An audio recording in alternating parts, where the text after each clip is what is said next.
Olaf in. There's nothing that's going to stop him once he throws down that ultimate for potentially the final time in the semi-finals in Europe. Fnatic once more take to the Rift to drop Unicorns of Love out of the finals in Stockholm. Fnatic with a win here will guarantee either a first or second seed at the World Championships. That's what they're playing for. It does seem that the Unicorns are tired of doing a passive level 1. I like it. I think you need to do something risky, so they're going for a 5-man invade. Really strong invade with Braum. Just all you need to do is proc Winter's Bite on somebody. Even if they flash, they're slowed. You can chase after, a couple of flash autos, stun. First blood. Let's hope it works out for them. Yeah, look for Chachi to sneak up near the wall and just dash over. Reckless needs to, as soon as he spots them, place a ward and just run away, because Chachi might even sneak in behind him here. So Reckless, right, Vardax, really in trouble. Come on, you can sneak in behind him here. And they're going. There we go. CC, Chachi, flash flash. Winter's Bite is connected. Reckless, he's going to flash into Chachi. There's the stun. This could be first blood for Unicorn. Heal, 200 HP. Yellowstar, he goes for the hit, but now Yellowstar's in a little bit of trouble. Will the cooldowns come back up? Fnatic, get out! But he had to start headbutt now on Yellowstar.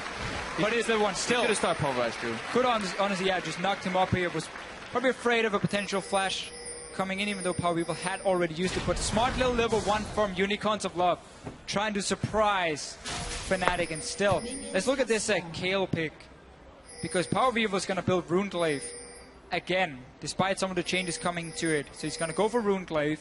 I assume what he's going to do is try and really power farm his own Raptors and Wolf Camp and say, Horo, my friend, you're going to gank. That's how you're going to get your gold. You're going to work for it. I'm going to take away your camps to try and power farm to late game. How do I win a series 1v5? Become Froggen. Farm those Raptors, farm those Wolves. Get the CS record. Carry your team. Alright, Raptors or cards being done by UOL at the aggressive side. They took control of the bottom side of the map. Thanks splitting that up. In that sense, actually, Headbutt pays off because it places the Grump closer to the lane, allowing it to get there quicker. So genius read from Yellowstar. He knew he was going to swap. Fantastic gameplay. And this mid lane is actually interesting because neither Featherfin or Power Evil have played these respective champions in Summer. It's the first time we've seen Kale in Summer as well. We did see it in North America when Devourer was a bit more prevalent earlier in the split. Super quick double jungle too with Olaf and Rumble together. They can tear to that jungle incredibly quickly. And of course on the top side, super standard European swap. Huni is looking to catch the wave once it hits the tower, take it down with the rest of his team and get all the gold, and then bounce the wave back on the side of Fnatic. And Unicorns of Love needs to do the same with this Shen on the bottom side. And lane swaps kind of neutralize the junglers in that aspect. The more aggressive jungler can't really find an opening necessarily because there's such a mirrored play going on both sides of the map, and that kind of neutralizes this at least early and allows Reignover to farm up this Olaf to a comfortable point where he can just charge in and annihilate people later on. Obviously the lane swaps are very fast when we take down these towers early and we swap back.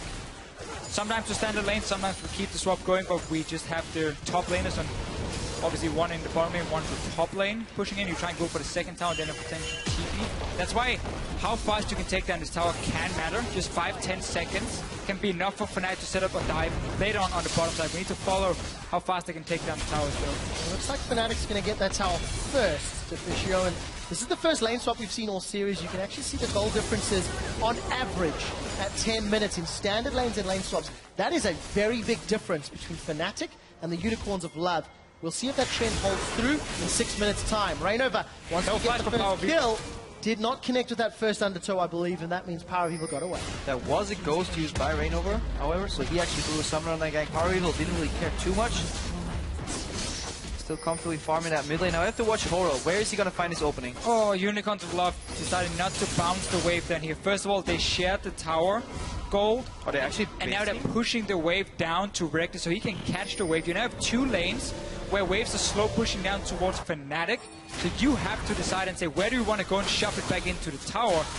And it's going to be very predictable. The only point where that is worth it, if you can dive mid lane, because you keep one guy locked up on top, one guy locked up on bottom, and you can maybe make a 4v3 playing down in the mid lane, but you can't dive a Lulu that easily, not with the support of an Alistar, so this is very, very big mistake here.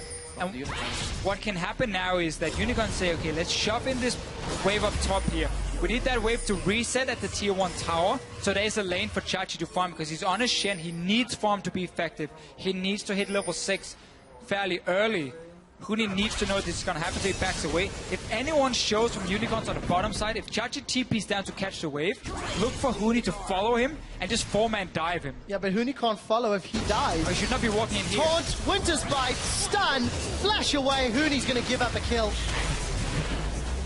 Huni, as the Fisher throws away his pen, you guys can't see this. He literally just threw his pen in the air. He's like, I'm done. You have 4 guys on top side. You know that's the only place they can be.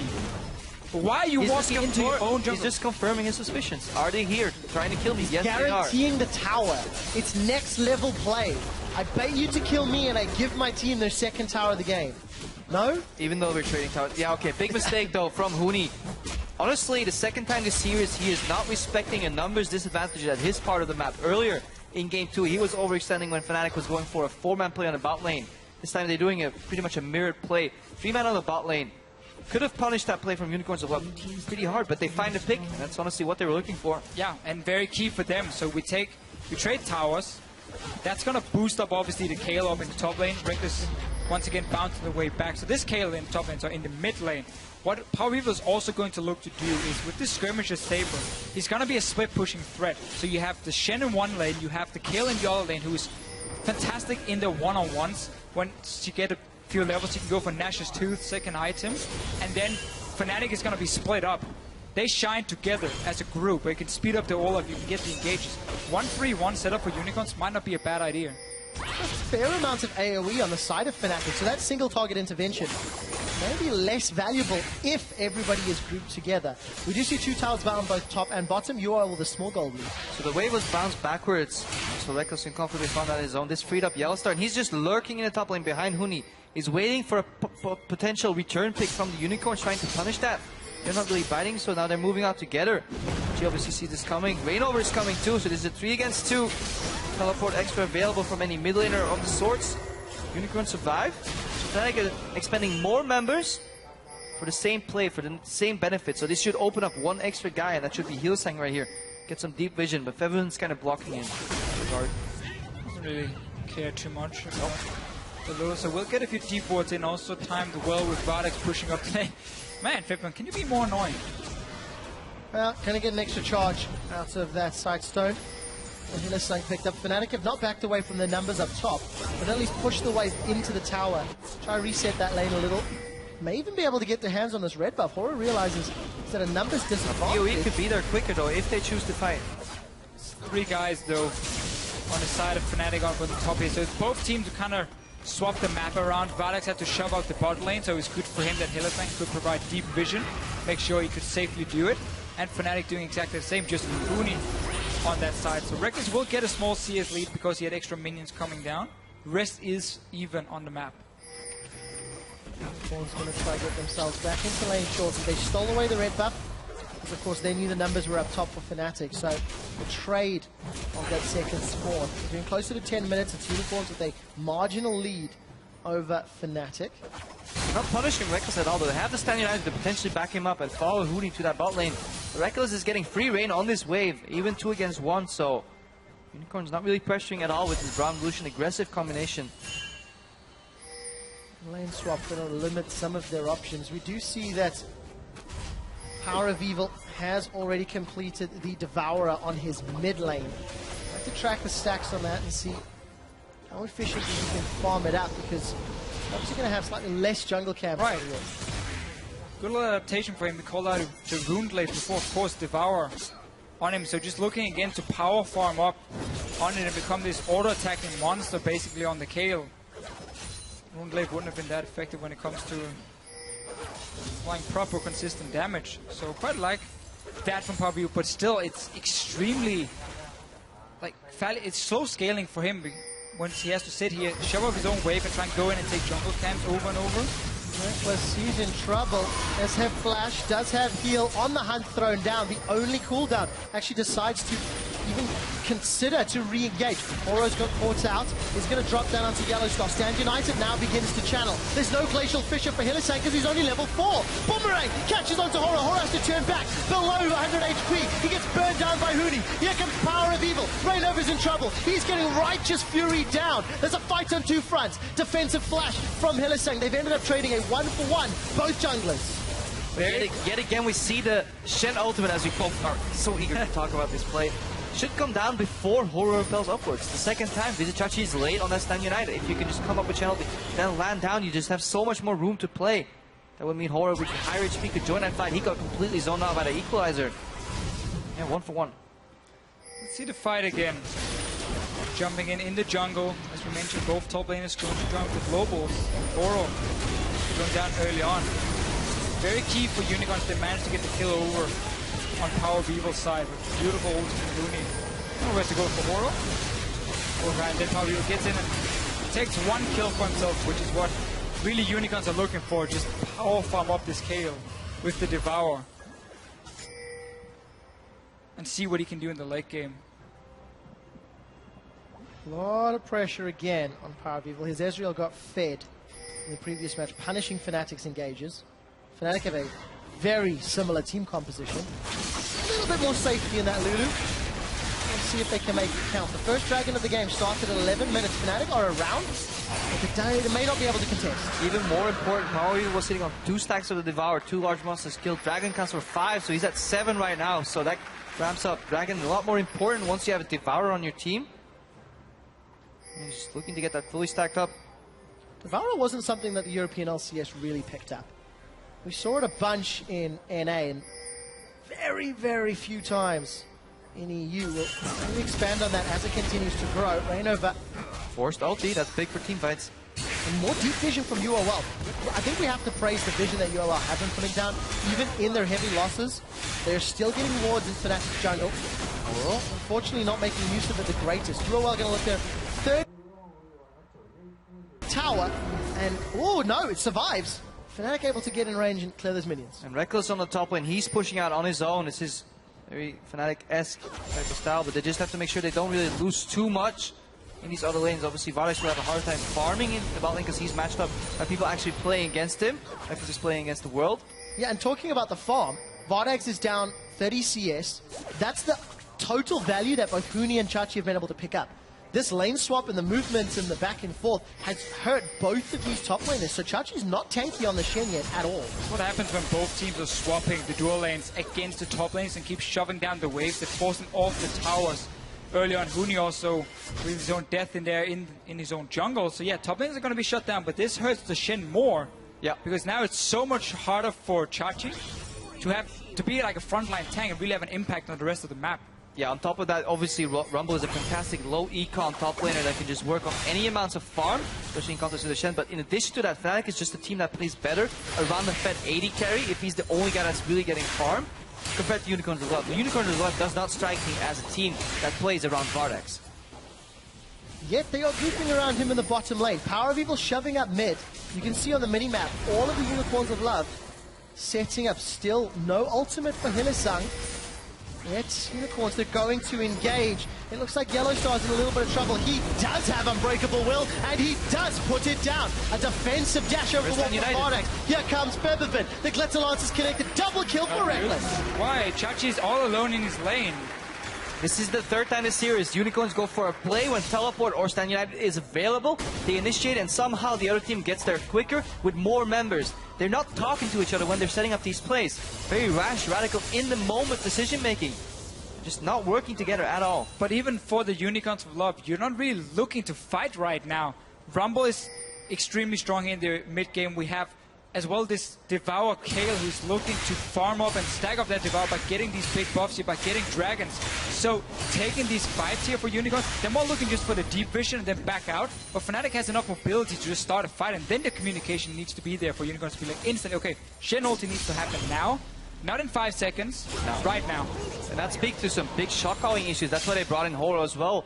A more objective, tower-focused, oriented type of play. And you sometimes see it shine through for the Unicorns, but it isn't there yet. They still have that democratic shot calling system that you usually see where, you know, every member gets an input and eventually we find a play, but there's no one leading voice, and that leads to these very mismatched plays going on in different parts of the map. Shen had a free lane to push up open there. It was not the time to fight. I was just watching the mini-map a second ago. Huni was rattling off an essay the moment Chachi was in front of him. Probably just holo. No, his English actually, He is very good. all memes aside, his English has actually fantastically improved. And We heard it in the feature. Standing there talking, very confident. And we also know in team fights, it's funny because when you talk to Fnatic and we hear them on the analyst desk, you know, with the shot calling, we often ask about it because we know it's yellow star when it comes to the macro play. But if you hear in replays, in team fights, it's very often Huni taking over completely, just yelling out orders like, go for this target, back away, now this, then screams for Dragon or Baron. And it's kind of yellows are trying to hold him back a little bit, be like, calm down, okay, we already won the fight, and then figure out where to go next in a more calm way. It's very fun to hear how hyped up Huni gets. That's in my head. Well, he's got a lot to be hyped about. One game away from another LCS final for this Fnatic team. And a guaranteed World Championship spot. For Fnatic, they've got themselves a lead. Unicorns are grouping. Is a minute till Dragon. let's keep tracking these builds here. Power of Evil finishes Snatchers 2, second to Devour, so very attack speed and attack-based line, which is Kale, you know, just swinging away left and right with that beautiful animation as if you're slapping the enemy in the face over and over. What they're looking for. Added CC coming out of Chachi and Horo here, but he's on a government support build, kind of. It's just like, feed me anything, guys, I'll take it. Magic resistance. The welfare build, we usually call it when you're set back in these lane swaps. Army Cinder finish it, working towards potential Sunfire. Finally seeing those top laners get their hands on a little bit of CS.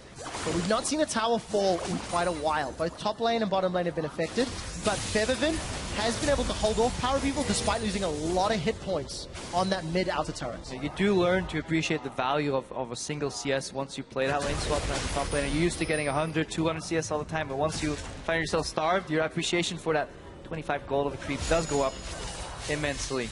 Let's try and look though at how Unicorns are going to play out these team fights, because we know Fnatic has the tool to start the fights with all this mobility here. We know once the next Dragon spawn, they can aim for that one. Unicorns, it's going to be so much about how much damage can Power of Evil deal during his ulti. Because we know Reno is going to smack into that back line here. He's going to have a few seconds and he's building so much attack speed, so much on-hit damage. Is that going to be enough though to stop Reno from just murdering people? So Power of Evil's looking for some more Devour stacks here as he's finishing off that Dragon solo. Traditionally though, speaking about Kale as an ultimate, it's really good against burst-heavy teams. Because in that 2-second window that the ultimate lasts, you really want to prevent as much damage as you can. However, Fnatic have a lot of sustained damage over time, so the value of the ulti will be really hard to, you know, maximize in these fights. If anything, you have to stop Equalizer. Huni though. Hillsong flashed for that one. They get the on the hunt from Reckless. Dragon was secured by UOL. Fnatic may trade it for tower. Intervention is 2.5 seconds, not 2 seconds. Just double checked on that. 2.5 seconds for Power Wheel to make it count with that intervention in these fights. Scales to 3 at rank 16. Exactly.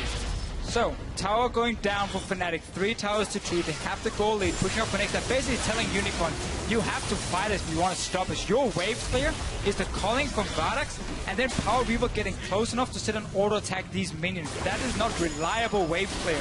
So when you have Sivir, Lulu, it's enough range to slowly take down these towers. And Vizichachi is stuck in the top lane. He's just too slow at pushing out these waves without the Sunfire cape. He can't get anything done there, really. He's just too far behind. Yes, he has the Cinder's finish, but he just needs to get in a flying position or an ultimate. Something needs to happen, or Unicorns are going to lose another tower. Well, we'll find out. Fnatic are saying we'll start it. There's the equalizer. Intervention is out, and Power of Evil is swinging. Righteous Fury is out. He's got one, but now he's on the wrong side of the jungle. Chachi and Vardax trying to pull Fnatic's attention. 1 for 3. Vardax gets away with his life. Chachi's left standing. And it's going to be a successful team fight for Fnatic. With no tower. So Fnatic simply saying, we know the engage is coming, we can dive in as well. And when you knock up multiple members and a Rumble ulti, well, of course, Kale ulti for Power Weaver is going to be used on himself, so Horo goes down right next to him. And let's just see, how can the carries from Unicorns really deal damage here? Power Weaver has the ulti, so he can stay in range, but Vardax, right now, he gets to hit Yellow Star, and then he gets headbutted away, so he's basically out of the fight completely. Just have to really give props to how Fnatic is layering their CC. Equalizer comes out. Yellow Star Q flashes in, keeps 2 people on top of it. Then W disengages Vardax out of the fight. They have 2 carries. They eliminate one, force the other one to flash over the wall. Trading evenly 1 for 1 on a kill. And this type of competition just simply isn't worth it. Fnatic will be happy to take that. And that initial axe from Reignover, I believe, hit 3 people. He got a triple kill in that fight. He is well on his way to start carrying this game with that jungle Olaf pick. PoE flashing over the wall after intervention timed out. Hard to see whether or not PoE can find better positioning. His Devour is currently at 20 stacks, not sated yet. Still farming up, still no Sunfire Cape. Unicorns of Love are hemorrhaging gold, and they're even further behind as we crest to 20 minutes. And we still need to see Unicorns try and really maximize the farm on this kill, because once again, PowerViva and Vardax are stuck in the mid lane together, sharing farm. That's not very fun for the Lucian when the kill is just like slap, slap, slap, minion wave is gone. So Vardax keeps falling further and further behind. He was denied a bit in the swap, and then also now he in the mid game. PowerViva in this is in the 1-3-1 we mentioned earlier, but now he needs to worry about this Baron, because the ping walls have already been placed from Fnatic, and we hit 20 minutes. And if you look at time spent in the side lanes compared to added benefit from it, I feel like Huni has spent less time in these side lanes farming up, but just at better times, and his CS is pretty much bang on even, barring 10 CS maybe right now for Chachi. But Chachi has been split pushing all this time, while Huni joined his team, set up for this dive, laid out the equalizer after the undertow connected. And again, this tower in the mid lane is looking to fall, and Chachi just can't do anything. He's peeling off that wave just too late. Has teleport available, stand united soon, he just keep pushing. But he's at risk of getting rotated upon. Have to ask for Unicorns of Love why they don't want to run Hylissang on an engaged support. Because what they're lacking in all these fights here, or in the setup to the fight, is a good way of reaching Fnatic's backline. Every single time. They don't have any ways of getting Shen into the fight properly. It's like Hylissang running in on his own with Shen ulti, and it's too easy for Fnatic to react and pick the right targets. Well, Fnatic, they're going to try look for Unicorns of Love. Here comes Chachi. He may not be in time. We did see PowerViva getting the tower, but has he lost his entire team? 2 members are down. Oro's going to get saved by Stand United defensively. But Fnatic just throws his axes in the air like he just doesn't care. He just completely Rambo's in there because he knows he has the support from Fevern coming in with Wild Growth. Even if he dropped right there, wouldn't have mattered. But he got all the cooldowns down. But yes, on the bot lane we have Hail Mary split push coming out of PowerViva, but somebody should be able to deal with that after the Baron. Can he get the inhibitor? Got a lot of attack speed. He should actually, if Chachi can stall. Super minions in the bottom lane versus Baron empowered minions in every other lane. Unicorns of Love will be trading bottom inhibitor. Chachi's going to give up his life to make sure PowerViva can get out alive. Oro's going to connect to the cocoon. Chilling smites down, I believe. It's not going to matter. Chachi has managed to survive. Oro's going to delay them. If we cut to the bottom lane, it looked like Reckless was looking for more. Power of Evil tries to turn it around. Intervention is up, but he's not going to 1v2. Super minions for Baron. Keep in mind, PowerViva is not really running with a lot of burst here. It's all about the sustained damage he can do. Called it Runeglaive earlier in the start. That was obviously Devour, the name we were looking for. And he is split pushing. He is impossible to stop one-on-one. But that's why Fnatic are saying, we don't care. We're going to TP away from that lane and just take the team fight in the mid lane instead. Because that's the way we are going to win this game. So if they split up and try and defend 1-3-1, Unicorns still have a chance because of how strong PowerViva will be. For as long as Fnatic looks just for the team fights. 23 stacks remaining on PowerViva. Obviously he'll need 1 Rift Scuttler and 1 Dragon. Hopefully to complete that Devour, but even then when he does, it might be just too little too late. If only inhibitors grant the Devour stacks. If only. PowerViva will be happy about that. But they do not, and unfortunately the Dragon's been secured by Fnatic, so despite giving up the first 2, they'll find an opportunity to secure the next. And that's Sated Devourer rather, not Sated yet. Plus the Righteous Glory. Okay, wave clear, but it's simply not enough. Teleport forced from Chachi and Fnatic. And you don't want to start the tower dive yet. They're happy to focus the tower. I lied! They do want to start the tower dive. Equalizes out. Reckless is on a rampage. We see Holo taking out Horo as Fnatic peel onto the inhibitor turret. They've got Baron empowered minions coming behind them. And it's 5v3. Double combo from Yellowstar. Huni lays out the red carpet, ready for the walk to victory as they break open his first inhibitor in Unicorns of Love's base. And it's looking grim. Super minions down bottom. Fnatic say we don't care. They send their own ones to do battle with the Unicorns of Love and reposition for another siege. And they will keep doing exactly the same. They can always engage. You have dive potential from Alistar. You have so much follow-up. Unicorns a lot needs to find a way to kill that. The damage dealers really, but they can't get to them with this No, they competition. cannot. Chachi's taunt gets denied by the headbutt. Intervention used to save Hillisan. That's not a sentence I wanted to say. Power of Evil keeps swinging, trying to get the Righteous Fury to work, but it is not. The Reckoning, the Blessing, it is not enough. Another tower falls, another inhibitor falls. Unicorns in love. 26 minutes, their base is in tatters. Tatters? Fnatic though, they're so good at capitalizing on this Baron buff. This is the first tower that's going to go down tier 2. Watch Yellow Star here. Combo, 3-man, Equalizer, Undertow coming too. Equalizer doesn't even fully connect, but it saves them the exit path. And that's all they need to do, because if Unicorns decide to fight, they're going to lose anyways. They take one tower, this second tower is going to go down, then they rotate to the mid lane. Take a third tower, 2 inhibitors. The amount of gold value and structure value that Fnatic get out of each individual Baron is just so high. And just take a look at your scores. 0-0-10 for Febiven, 0-0-11, 10 out of 12 kills, 11 out of 12 kills. They are playing their roles perfectly. Rainover's even picking himself up. Harbinger, exceptional play from everyone at Fnatic. Most importantly, 100% kill participation on the Sivir. That's what you do with a Sivir comp. You group up and you get to the finals. Actually, if you look at the kill participation for everybody, Yes. it's 85% It's been plus. This series here has been very clear. There's been such a big difference in terms of champ select. The champion pools that comes Fnatic could run compared to Unicorns of Love. They've been stuck running Lucian every single game. They've built compositions that would early snowball and often around that bot lane as well. But it's not the lane you want to snowball. You've never done that in the EU LCS, and now to another Chachi game. taunted. I think that was a 4-man knocker from Yellow Star. Hooney goes golden as Fnatic want another goal. They want to get to the finals. It's a triple kill for Reckless. It's a quadra kill for Reckless. The power of Evil's run away. There will not be another pentakill on the man that got the pentakill. Unless they can chase him. They want the style points. Reckless is running. He's got the grit. He's got the memory. He's got the pentakill. Reckless and Fnatic go 21-0 in the summer split, and will be heading to the summer finals in Stockholm. They will be facing Origin, and they will be going to the World Championships.